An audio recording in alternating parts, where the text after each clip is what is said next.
Olá, meus prezados amigos internautas. Eu sou o professor e pastor Eliezer Guedes. Estou aqui hoje iniciando este canal com vocês, aonde eu quero compartilhar alguns estudos bíblicos que abordam sobre a idade do homem na Terra, a idade do homem na Terra. E vamos abordar uma série de estudos, sempre em capítulos em doses homeopáticas. Então nós vamos ver como é que era antes da existência da matéria, as primeiras coisas criadas por Deus, os 6 dias da criação, a criação do homem, a contagem cronológica da vida do homem na Terra, sobre a face da Terra, bem como a idade do homem na Terra, desde os dias de Adão até os nossos dias. Então eu peço que você já se inscreva no nosso canal para receber os nossos estudos em primeira mão.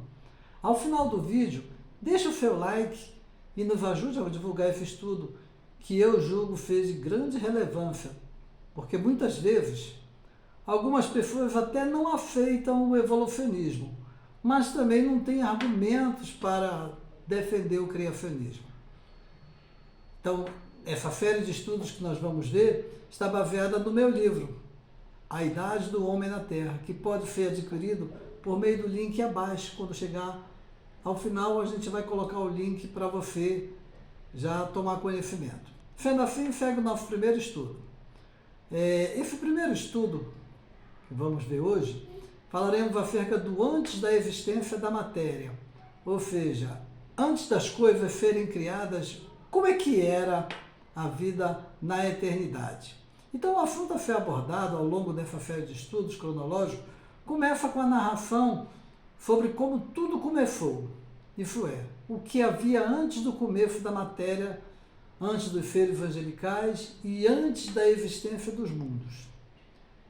O apóstolo João, no livro que leva o seu nome, ele começa com a seguinte afirmação lá em João capítulo 1, de 1 até o versículo 3. Ele nos diz o seguinte: no princípio era o Verbo, e o Verbo estava com Deus, e o Verbo era Deus. Ele estava no princípio com Deus. Todas as coisas foram criadas por ele, e sem ele nada do que foi feito se fez.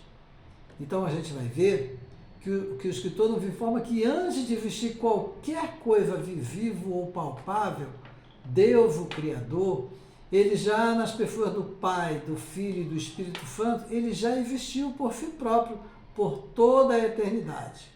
Agora, em relação à pessoa de Jesus Cristo, o Filho, mencionada por João, a sua existência ela ultrapassa o tempo, pois o tempo passou a ser contado após a criação do homem. Em outras palavras, o tempo sempre existiu, porém não havia ninguém para contá-lo, uma vez que Deus é eterno e Deus não conta os seus dias. Somente depois que o homem foi criado é que começou a contagem do tempo na Terra.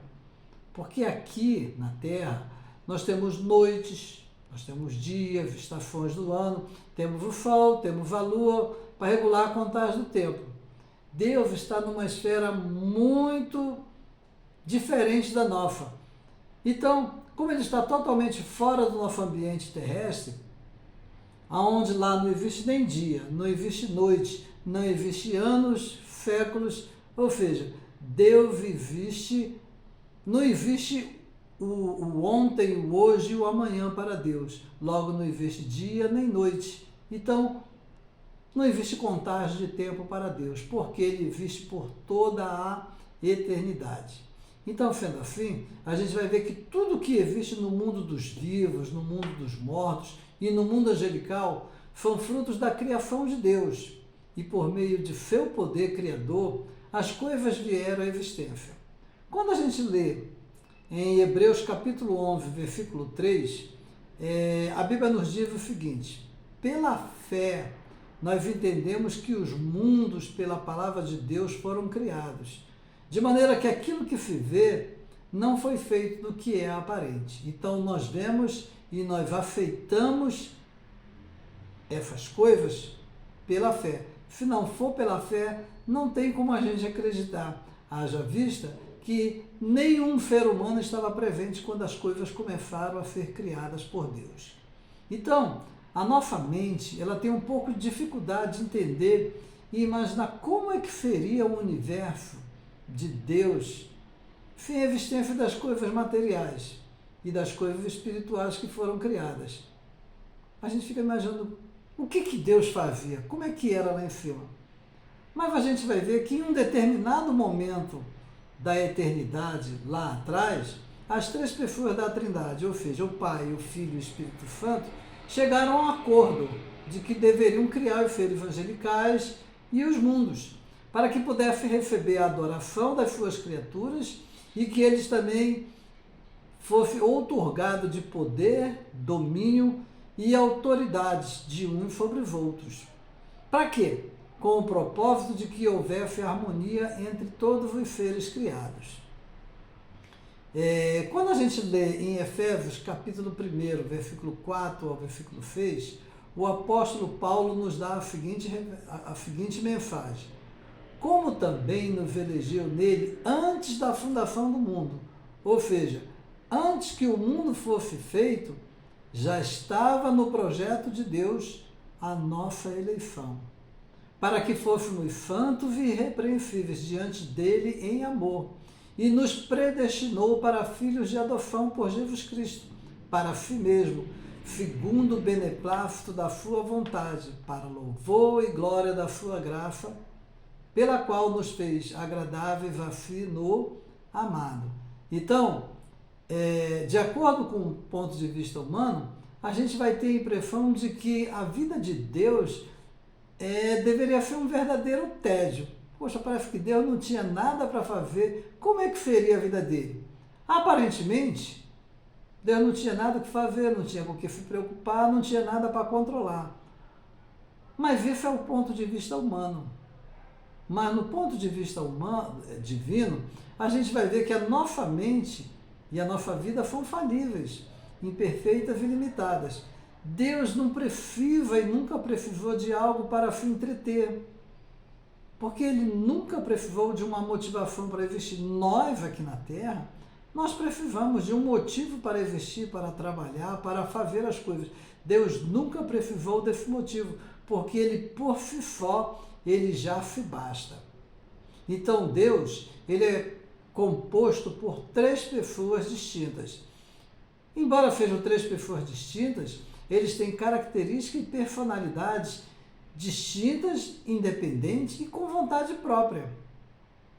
Nos nossos dias, nós chamamos essas três pessoas de Trindade, porque embora sejam três pessoas distintas, eles possuem os mesmos atributos divinos. Quais são esses atributos divinos? A gente vai ver que eles são eternos, eles são onipotentes, eles são onipresentes, eles são oniscientes e eles detêm a santidade. Logo, nenhum deles é maior ou menor que o outro. Eles simplesmente exercem papéis diferentes dentro do acordo que existe entre eles. Entre eles há, tipo como a gente chama aqui, um acordo cavalheiresco, onde cada um prefere dar honra um ao outro. Um honra ao outro porque todos eles são santos, detêm os mesmos poderes. Então, nada é escondido um do outro, porque eles têm os mesmos atributos. Quando a gente lê lá em João capítulo 17, versículo 4 e o versículo 21 e o versículo 22, Jesus vem falando lá na oração sacerdotal que ele mostra como Jesus é Deus em essência. Aí ele nos diz assim, eu glorifiquei-te na terra, tendo consumado a obra que me deste a fazer. E agora glorifica-me tu, ó Pai, junto de ti mesmo, com aquela glória que tinha contigo antes que o mundo existisse. Ele já vem mostrando que ele e o Pai já eram um, por causa dos seus atributos divinos. Para que todos sejam um, como tu, ó Pai, o és em mim, e eu em ti. Que também eles sejam um em nós, para que o mundo creia que tu me enviaste. E eu dei-lhes a glória que a mim me deste, para que sejam um como nós somos um. Então Jesus Cristo já nos mostrou que, devido ao seu atributo divino, eles são um por causa da sua divindade, por causa dos seus atributos que somente Deus tem. Então, sendo assim, no princípio só existia Deus. E Deus não tinha necessidade de mais nada, porque ele, por si só, já bastava. Mas o que eles fizeram? Chegaram num acordo e preferiram criar todas as coisas para manifestar o seu amor e receber a adoração das suas criaturas. Então, qual é o propósito de Deus ao criar todas as coisas? Para que recebesse a adoração das suas criaturas. Então, que Deus nos abençoe grandemente a sua vida e nos veremos no próximo estudo. Aguardo vocês dentro em breve. Fiquem na paz, meus irmãos.